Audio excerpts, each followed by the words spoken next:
High gas আসসালামু আলাইকুম। দেশ ও দেশের বাইরে থেকে যারা আমার ছোট্ট একটি ইউটিউব চ্যানেল যুক্ত হয়েছেন সবাইকে জানাই মোস্ট মোস্ট ওয়েলকাম। তো আশা করি সবাই ভালো আছেন। তো গ্যাস আপনাদেরকে দেখাবো আজকে মালয়েশিয়া থেকে কীভাবে আপনার বেকুর দিয়ে ক্যামেরিং করা হয়। তো ক্যামেরিং হচ্ছে আপনার যখন পমিল গাছ লাগানো হয় তো এর আগে আপনার ক্যামেরিং করা হয়, মাটিটা আপনার দুই সাইড থেকে টেনে মাঝখানে একটু উঁচু করতে হয়। তো এই দেখেন ক্যামেরিং করা হচ্ছে এবং পাশাপাশি দেখেন মাছ দিয়ে কিন্তু ড্রেন খনন করা হয়। তো গ্যাস এই দেখেন অপর পাশে দেখেন তো 1 বছর আগে চারা লাগানো হয়েছে, দেখেন এই পমিল গাছ। তো এরকমভাবে আপনার মাঝখানে ড্রেন থাকে, তো এই ড্রেনটা এখন গাছ দিয়ে একটু অগোছালো হয়ে গেছে, এজন্য এরকম দেখা যাচ্ছে। তো গ্যাস এই দেখেন এই যে ক্যামেরিং করা হয়েছে গত বছর। এই দেখেন মাঝখানে উঁচু থাকে আর দুই সাইড দিয়ে গাছ লাগানো থাকে আর এবং সাইডে আপনার ড্রেন থাকে, পানির ড্রেন থাকে। তো গ্যাস মাঝখানে উঁচু থাকে কারণটা হলো আপনার মাঝখান দিয়ে আপনার লরি মানে বাংলাদেশের লরি বলি না, ওই লরি মাঝখান দিয়ে যায়, তো সার নেওয়া যায়, ওষুধ নেওয়া যায়, তো গাড়ি থেকেই দেওয়া হয় গাছে। তো ওই জন্য মাঝখানে উঁচু করতে হয় যেন পানি যেন না জমে থাকে পানি, তো গাড়ি যেন না ডেবে যায় এজন্যে। তো গ্যাস দেখেন কি সুন্দরভাবে ক্যামেরিং করা হয়েছে। তো আজকে কিন্তু আকাশটা খুবই মেঘলা মেঘলা, কারণ কেননা আজকে কিন্তু সন্ধ্যা প্রায় 6:30 বাজে গেছে, তো আকাশটা একটু অন্যরকম আছে।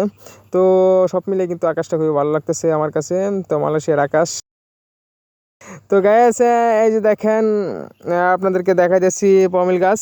তো আমি একটা দেখাই দিচ্ছি, আপনার একটা চারা দেখাবো। তো চারাটার মাঝে দেখেন কি অল্প বয়সে আপনি দেখেন এই আপনার ফল চলে এসে পড়ছে। তো গাছ দেখেন একেবারে ছোটো একটি গাছ, তো এই গাছের মধ্যে কিন্তু ফল চলে এসে পড়ছে। তো এরকমভাবে প্রতিটা গাছেই কিন্তু ফল চলে এসে পড়ছে।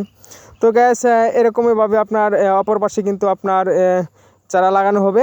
তো এই যে দেখেন এগুলি কিন্তু ক্যামেরিং করা শেষ হয়ে গেছে সম্পূর্ণ। তো এখন আমি একটু সামনের দিকে যাব, আমার আঙ্কেল সামনে আছে, তো আঙ্কেলের সাথে দেখা করব, আঙ্কেলের সাথে বাসা যাব। তো গ্যাস দেখেন কত সুন্দরভাবে ড্রেন খনন করা হয়েছে। তো ড্রেনের মাঝে পানি থাকে, যেন পানি না জমে থাকে, ওই রকমভাবে ড্রেন করা হয়েছে, যেন সাইডে পানি থাকে, গাছ যেন সাইডে থেকে পানি সংগ্রহ করতে পারে।